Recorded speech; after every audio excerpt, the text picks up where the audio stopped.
very first time I was in this theater was when I was 9 years old in 1956 to see the movie Forbidden Planet.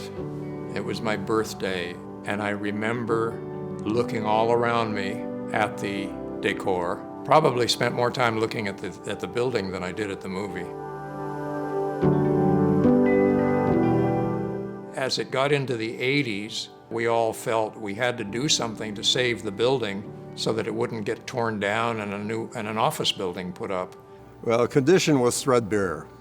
The roof leaked and the balcony floor was rotten. You couldn't even walk on it. The mural that goes across the proscenium arch was torn and gone, and there were rats in the theater. We didn't own the theater at that time, so we spent $1.1 million to acquire the theater, which we did in 1980. Yeah, it was bad shape, but it was a performing arts theater, and it had 1,400 seats. Voila, that's perfect for Honolulu, and right in the center of Honolulu with lots of parking available. We just had to clean up the neighborhood too. So that was part of the challenge.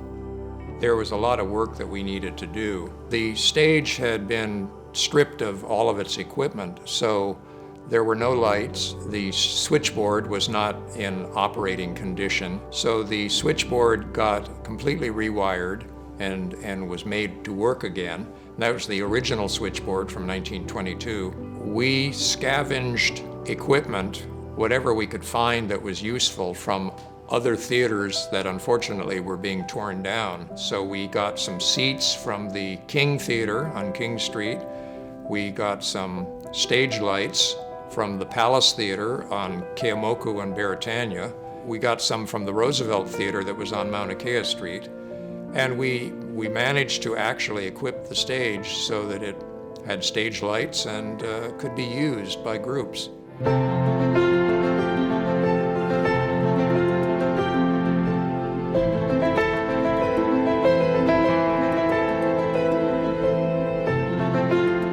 My motivation for being in charge of the theater was a vision, and it was a long-term project.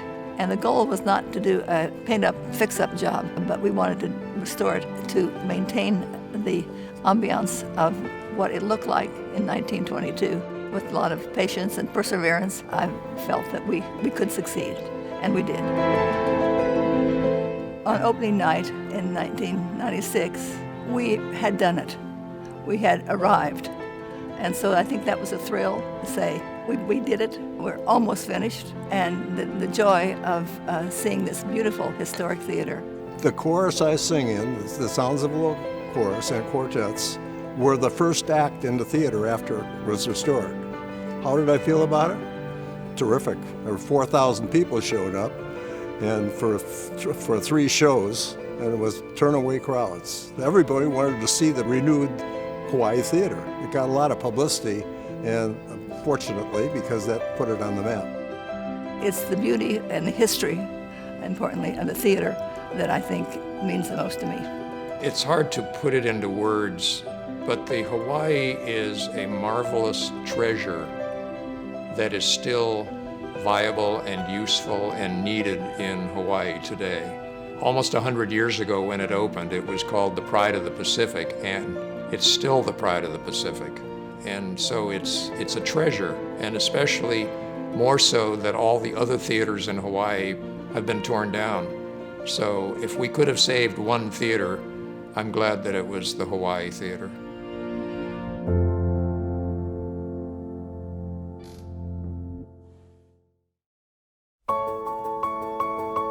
To me, when I think of Hawaii Theatre, it's just iconic history. It's from the facade to the curtain to the chairs. Just so many amazing people have performed here, and it's really a place where Hawaii comes together and experiences the arts.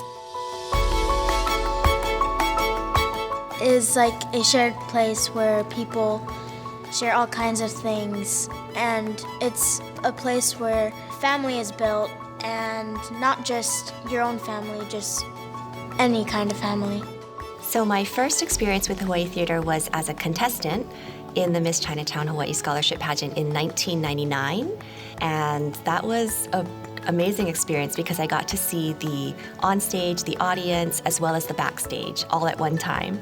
This theater is a really important part, first of all, because it's located in Chinatown, and we want to make sure that people view Chinatown as a place that you can come to experience the arts or the cultural events that we're able to assist with. I've always enjoyed the theater. I started at a very young age, about 8 or 9. My mom took me to Raysdale Concert Hall, and I saw The King and I, and that struck. Yeah, I was like theater struck already. One of the shows that was outstanding for me was the Russian ballet, and you should have seen the people that were dressed to come to the theater. Like we were in Hollywood, real fancy, and the tuxedos and everything. It was something to see. It's a special, magical place, I mean, even without the crowd, just being on the stage, looking out and just kind of, rehearsing before, you can feel that energy. The kids are excited, everyone's excited, and it's just really special. It's magical. My second home. It means everything to me. Everything to me. It's the neatest place you could work. Our patrons are the best. It's the most fun place to work. We're really fortunate that our performing arts group gets to take part in the educational program. It would be really difficult for a smaller group to be able to perform in a theater like this without the funding available, and to also get the titles of shows that we've gotten, like Disney shows. The support of the theater really is what allowed us to do that. And then watching the way that they learn through the ability to, we were talking about the theater, it commands respect. It's so iconic. And so for them, I think as soon as they walk in here, from taking care of their stuff in the dressing room to making sure that the stage is swept to the respect of acknowledging the staff when they're here, that educational experience to me and the responsibility that the kids are learning through something like this and the opportunity to be here, is really, really great. She's grown faster, as a part of it. We see it in how she handles herself. She's a fine young little lady, and a lot of it has to do with her time in the program. It's fun because, this Papa group really teaches you responsibility. Also shows you how to be organized, especially in our dressing rooms, and to be clean in this area because it's not just our area, it's your guys' area too. In my opinion, I think Hawaii Theatre is exceptionally important because there's not many places, where, people can experience the arts or, through theater, either whether it's music, dance, performance, even in our kids' schools, they're losing those programs and they're losing venues, and it's so hard to find places where, kids can just get out there and express it and families can come and enjoy it and experience it. This is the best place to come and see something like that, right? Where you get the theater, the seating, the whole experience, right? This is really where it comes to life, and Hawaii needs that, We don't have this, we don't have anything. I think the community should appreciate this space because a lot of dreams come true here. You can probably make a dream come true here, and it's a very special place because you can do anything here, really.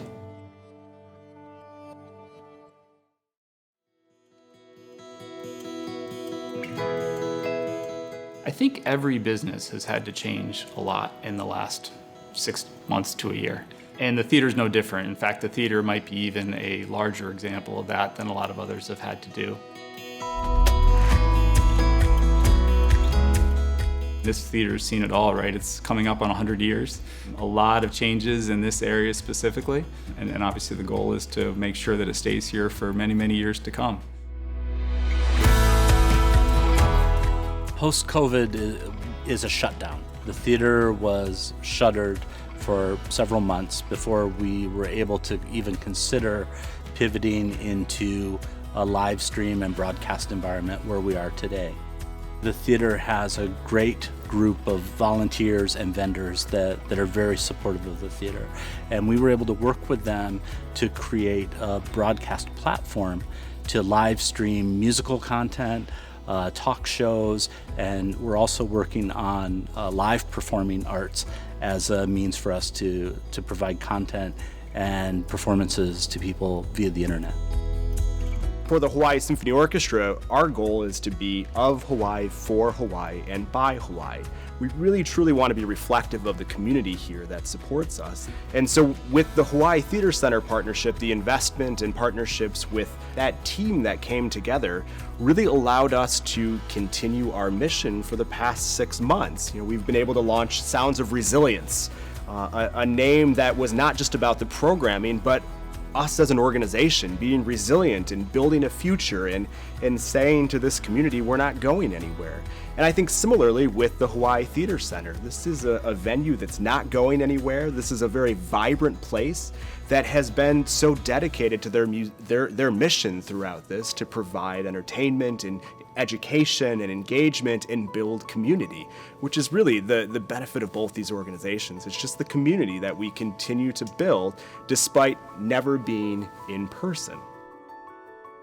Even before COVID was known to be a thing, we had a very clear need to come up with what the next chapter of the theater was. By being forced to have to make a decision around how we operate, we've really, I think, leaped forward in a lot of ways. I mean, the way that people are entertained these days is very different than it was 50 years ago. And so a model, even post-COVID, that is entirely focused on going to shows, and that's the only way that it works, I don't think that's sustainable. And I think the whole content creation, live streaming focus that we have right now, I think that's a critical part of the future of the theater, and allowing people to experience it who aren't in Hawaii, to have content over time so people, when it's convenient for them, can see a show that means something to them. The work the team has done over the last 6 months, I think, has just been tremendous to be able to really set ourselves up as the premier content creation, live streaming, physical facility in Hawaii. And I know a lot of artists are seeing that as well, and so they're really trying to put themselves in a position to work with us for their own good and for our good. So I think it's a